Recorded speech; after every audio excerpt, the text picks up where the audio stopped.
आपके ऑर्डर के थ्रू हमने देखा है कि डॉक्टर टोकेनथ को रिलीफ आपकी तरफ से रिलीफ दिया गया, तो इस बारे में आप क्या कहें?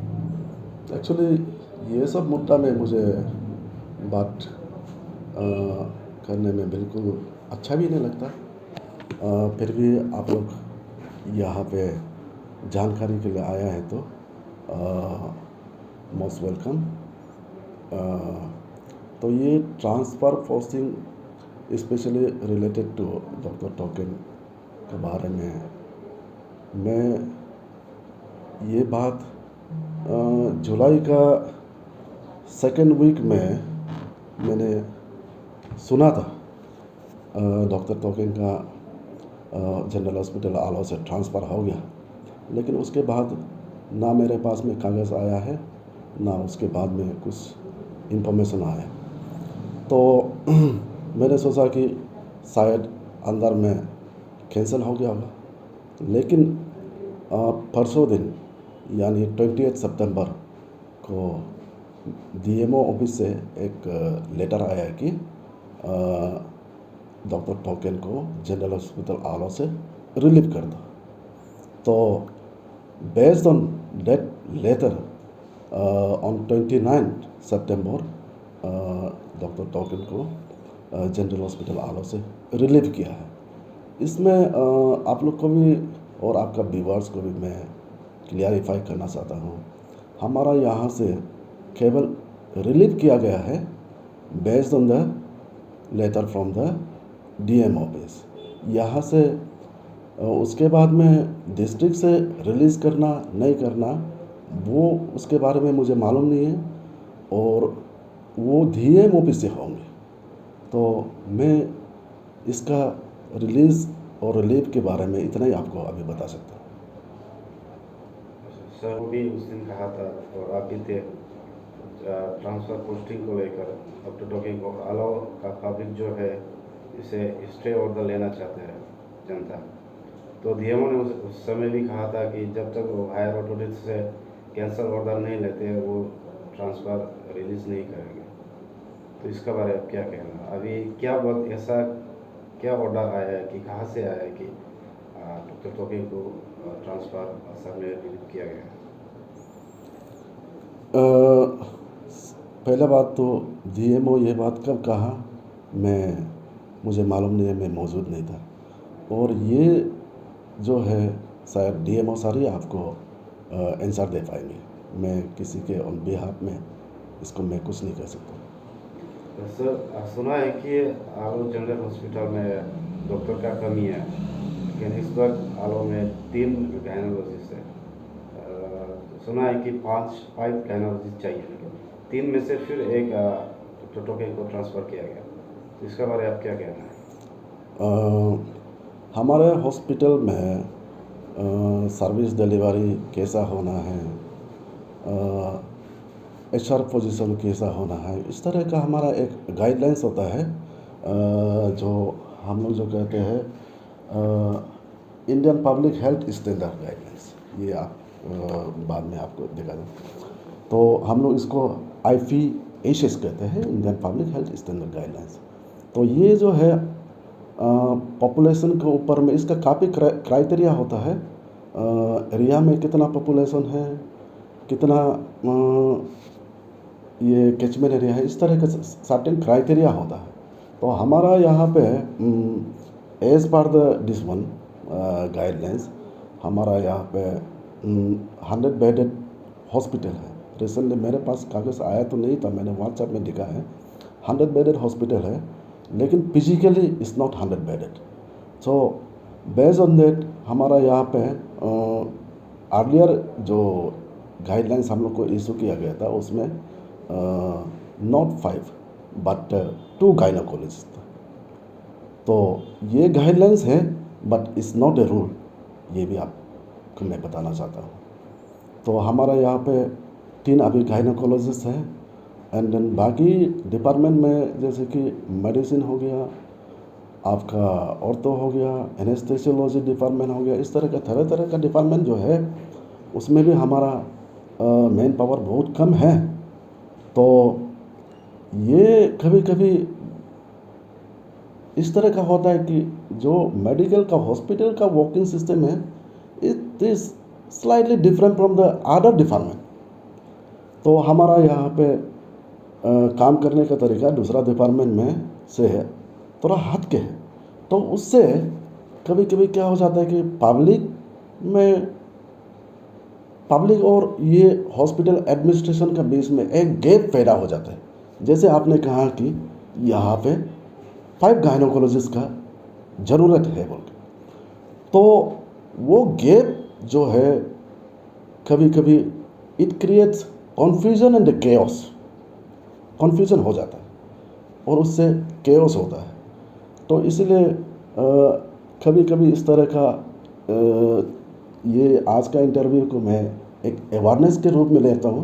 इस तरह का हम लोग एक दूसरे को हॉस्पिटल का रिक्वायरमेंट क्या है, तो हम किस तरह से काम कर रहा है, इस तरह का बातें करना भी ज़रूरी है। सर, आपको क्या ये सही लगता है कि डॉक्टर टोके को बासार में ट्रांसफ़र करना, कि वहाँ ओटी का कोई सुविधा नहीं है और इक्विपमेंट का कोई सुविधा नहीं है, तो क्या वह डॉक्टर टोके रह के कुछ कर पाएगा? मैं बिल्कुल उसमें कमेंट करना नहीं चाहता हूँ। वो गवर्नमेंट का पॉलिसी प्रोग्राम है। मैं तो एक जस्ट गवर्नमेंट का एक सर्वेंट हूँ, जो जैसे गाइडलाइंस में है, जैसे ऑर्डर है, I am just following that. मैं उसमें बिल्कुल कमेंट नहीं कर सकता। I am not in the position to comment on that. So इस डॉक्टर टोके का ट्रांसफ़र को लेकर आप आलो की जनता को क्या कहना चाहेंगे आपके डिपार्टमेंट की तरफ से, मेडिकल डिपार्टमेंट की तरफ से? मैं तो बस इतना कहना चाहता हूँ। मैं यहाँ पे आप लोग जो है इसमें सोशल मीडिया में जो अभी चल रहा है, इसको बिल्कुल कंफ्यूज मत होइए। हम जो है एक गवर्नमेंट सर्वेंट है। हमारा गवर्नमेंट सर्वेंट होने के कारण हमारा गाइडलाइंस होता है, हम उस बाउंड्री के अंदर में हमको भी काम करना पड़ता है। तो अभी का पोजीशन इस तरह का है कि 28 सितंबर को डीएमओ ऑफिस से डॉक्टर टोकन को रिलीव करने के लिए एक लेटर मिला है मुझे। तो ये लेटर मैं आपको बाद में दिखा दूंगा इंटरव्यू के बाद में। उसके बाद वो लेटर को मिलने के बाद में हम जो है ये एस्टेब्लिशमेंट से उसको रिलीव किया गया। It's not a release, we have just relieve him from his duty. Release करना जो है वो डीएम ऑफिस से होता है, इसमें कंफ्यूज नहीं होना है। तो मैंने देखा है कि मेरा जो रिलीव ऑर्डर है, इसको रिलीज़ ऑर्डर बना के या हमें सोशल मीडिया में भी फैला रहा है, ये बिल्कुल गलत बात है। इसको इस तरह का कन्फ्यूजन से हम लोग कभी कभी केओस पैदा होता है। तो गवर्नमेंट को का ऑर्डर को मानना मेरा ड्यूटी है। तो गवर्नमेंट का ऑर्डर को फॉलो करते हुए मैंने इसको यहाँ से रिलीव किया गया है, और उससे रिलीज़ हुआ है कि नहीं हुआ है वो आपको इसका इंफॉर्मेशन डीएम ऑफिस से मिल जाएगा। मुझे तो अभी तक ऐसा इंफॉर्मेशन नहीं मिली। और सर, ये रिगार्डिंग मेडिकल का बारे बोल ही रहा है, तो ये उस दिन जो हाल ही में हमने खुद भी देखा है कि ये मेडिकल का जो है बाथरूम है, उसमें काफ़ी जो पानी भी लीकेज है कई कई जगह में, और पानी भी सही टाइम पे नहीं आ रहा। अभी हॉस्पिटल ये उभरता हुआ हॉस्पिटल है, आपको आते समय देखा होगा। अभी यहाँ पे कंस्ट्रक्शन चल रहा है। तो मैं तो कहता हूँ सिर्फ पानी का नहीं है, बिजली का भी काफ़ी इशू है। हमारा सिक्योरिटी फेंसिंग आप देखा होगा, उसका भी इशू है। इस तरह का काफ़ी सारा इशू है।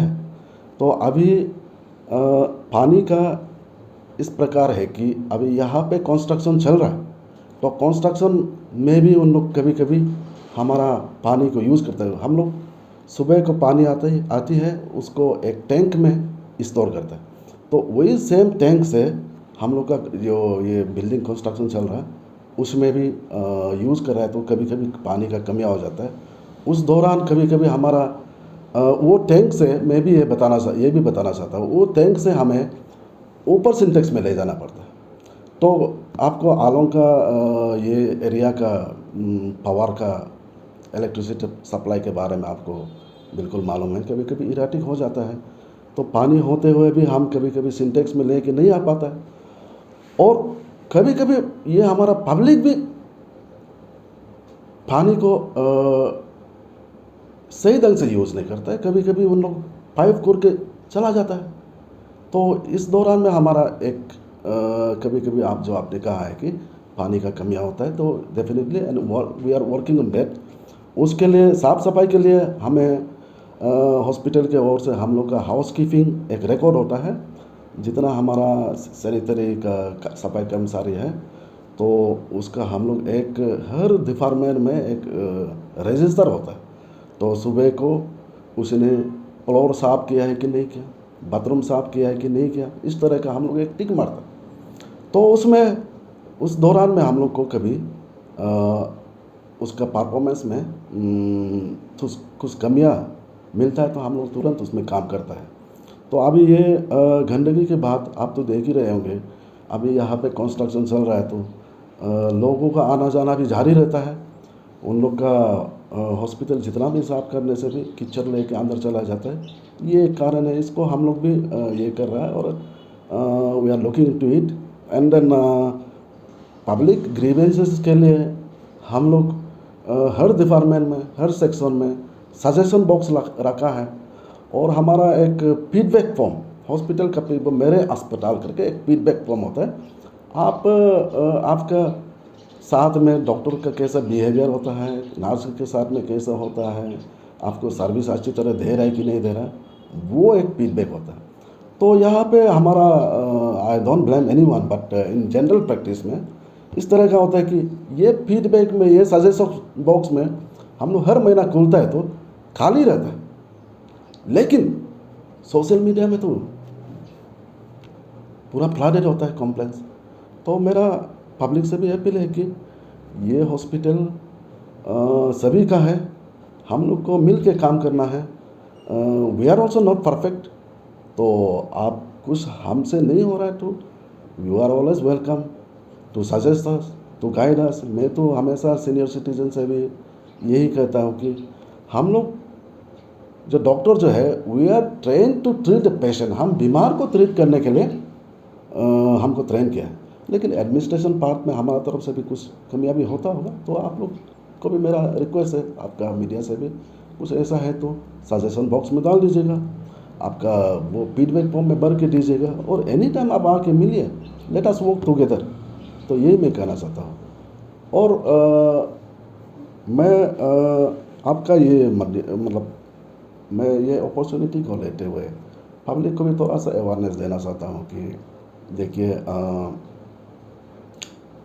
हमारा हॉस्पिटल में specially for the pregnant women, अभी जो गायनोकोलॉजिस्ट का टॉपिक से शुरू हुआ है, तो उससे रिलेटेड थोड़ा मैं बात करना चाहता हूँ। तो प्रेग्नेंट वोमेन का इसमें काफ़ी सुविधा दिया गया है गवर्नमेंट ने। आपको नंबर 1 पॉइंट, आपका ANC कार्ड है तो आपको रजिस्ट्रेशन का फी नहीं लेता। तो जो हम लोग मिनिमल जो 10 रुपया लेता है वो भी उसको नहीं लेता। और उसके बाद में अल्ट्रासाउंड जो है वो भी बिल्कुल फ्री ऑफ कॉस्ट है। अभी हमारे पास में अल्ट्रासाउनोग्राफी का एक्सपर्ट है, जो हमें रेडियोलॉजिस्ट कहते हैं, वो हॉस्पिटल में अवेलेबल है। 3 नंबर पॉइंट, आपका जितना भी इन्वेस्टिगेशन है, ब्लड टेस्ट, यूरिन टेस्ट, तरह तरह का जो टेस्ट होता है, तो नेशनल प्री डायग्नोस्टिक सर्विस के द्वारा जितना इन्वेस्टिगेशन है हम हॉस्पिटल में फ्री दे रहे। और जो है मेडिसिन जो है, तो जो हॉस्पिटल में अवेलेबल है उसको हम लोग हॉस्पिटल में से दे रहे हैं। और जो हॉस्पिटल जो गवर्नमेंट सप्लाई जो से शॉर्टेज हो जाता है, तो हम लोग उसको सी में, गवर्नमेंट का एक स्कीम है, चीफ मिनिस्टर और अरुणाचल आरोग्य योजना, प्रधानमंत्री जन आरोग्य योजना, इस तरह का एक प्रोग्राम है जिसमें not only for the pregnant women, for the other cases also, तो जिसमें आप बेनिफिट उठा सकते हैं। तो वो मेडिसिन जो है यहाँ से भी मिल सकता है आपको पैकेज के, that of course depend upon the your disease and the package. तो पब्लिक को कभी थोड़ा ये जानना जरूरी है कि आप चेकअप जरूर बाहर में कराइए, लेकिन आपको अल्ट्रासोनोग्राफी हॉस्पिटल में फ्री होता है। आपको इन्वेस्टिगेशन फ्री होता है। उसके बाद में आपको मेडिसिन अवेलेबल मेडिसिन जो है हम लोग जितना है वो फ्री में देने की कोशिश करता है। तो ये पब्लिक को भी थोड़ा जानना ज़रूरी है। एंड देन हमारा क्या होता है कि जिसको जैसे कि पेशेंट जो है जिसको ऑपरेशन करना है, ऑपरेशन करने के लिए आपको कम से कम 26 घंटा पहले हॉस्पिटल में एडमिट होना। तो एडमिट होगा तो क्या होगा कि आपका टेस्ट जो है हॉस्पिटल से कर पाएगा। अल्ट्रासाउंड जो है हमारे पास में जो एक्सपर्ट बेटा रेडियोलॉजिस्ट उससे कर पाएगा। और जो है सीमे कार्ड बनाने के लिए हमारा स्टाफ अभी भी बैठा हुआ है। टुडे जो सैटरडे फिर भी अभी भी बैठा हुआ है, तीनों का तीनों। तो आराम से बना सकते हैं। लेकिन पब्लिक क्या होता है कि आज ऑपरेशन होगा तो सुबह का 8 बजे 9 बजे को आ जाता है। तो अब भी हमको फैसिलिटी चाहिए, अब भी हमको मेडिसिन चाहिए सीमे से। तो ये सीमे का भी काफ़ी एक प्रोसेस होता है। मैं आपके ये इंटरव्यू में पूरा डिटेल में बोल नहीं पाऊँगा, लेकिन इसमें काफ़ी प्रोसेस होता है। हमको एडमिशन होने के बाद में एडमिशन टिकट को कंप्यूटर में अपलोड करना पड़ता है ऑनलाइन। उसके बाद में हमको स्टेट से ऑथोराइजेशन देता है, उसको हम लोग बोलते हैं प्री ऑथोराइजेशन। तो इस तरह का काफ़ी स्टेप्स होता है जो 11th आवर में आके अभी हमको चाहिए, ये भी नहीं हो पाएगा। तो मेरा पब्लिक से बेनिफिशियरी से ये अपील है कि आप अपना राइट को भी जानना, बेनिफिट्स को आप जानना है, तभी आप मांग पाएगा। नहीं तो क्या होता है कि जो जितना मेडिसिन है आप बाहर से खरीद के आते हैं, जितना इन्वेस्टिगेशन है बाहर से करके आते हैं, अल्ट्रासाउंड यहाँ पे फ्री में हो रहा है, आप बाहर से करके आते हैं। तो इससे हमको बहुत कन्फ्यूजन क्रिएट होता है, केओस होता है। रिसेंटली भी ऐसा हुआ कि मैं तो छुट्टी में था, हमको ये बताया गया कि ऑन 26 सितंबर यानी ये महीना का आज से 2-3 दिन पहले की बात है, मैं छुट्टी में था। हमारा जो है यूनिसेफ का कंसल्टेंट अरुणाचल एंड देन हमारा स्टेट नोडल ऑफिसर कम डिप्टी डायरेक्टर हॉस्पिटल को विजिट करने आया था। तो उन लोग कंसल्टेंट जो है हम लोग को गाइड करता है, सपोर्ट करता है। और ये स्टेट का नोडल ऑफिसर जो है हमारा अभी हॉस्पिटल में लक्ष्य जो के लिए हम ट्राई कर रहा है, उसके लिए गाइडेंस के लिए सपोर्ट के लिए आया था। तो उसमें भी देखा गया तो बाकी बहुत औरत लोग का बाहर से 8-9 थाउजेंड का मेडिसिन परचेस करके घूम रहा है, वरेस उन लोग का सीमे कार्ड बिल्कुल एक्टिवेटेड है। इस तरह का कन्फ्यूजन केओस होता है। मैं इतना ही तक आपको बता सकता हूँ। तो इसको हम लोग कभी दिन बैठ के आप लोग से भी अनुरोध है कि हमारा वर्किंग सिस्टम को आप लोग थोड़ा पब्लिक में भी अवेयरनेस क्रिएट कर दीजिएगा, तब जो है हमारा गैप्स जो है कम होगा। तो हम लोग अच्छी तरह एक सर्विस डिलीवरी भी हम कर पाएंगे।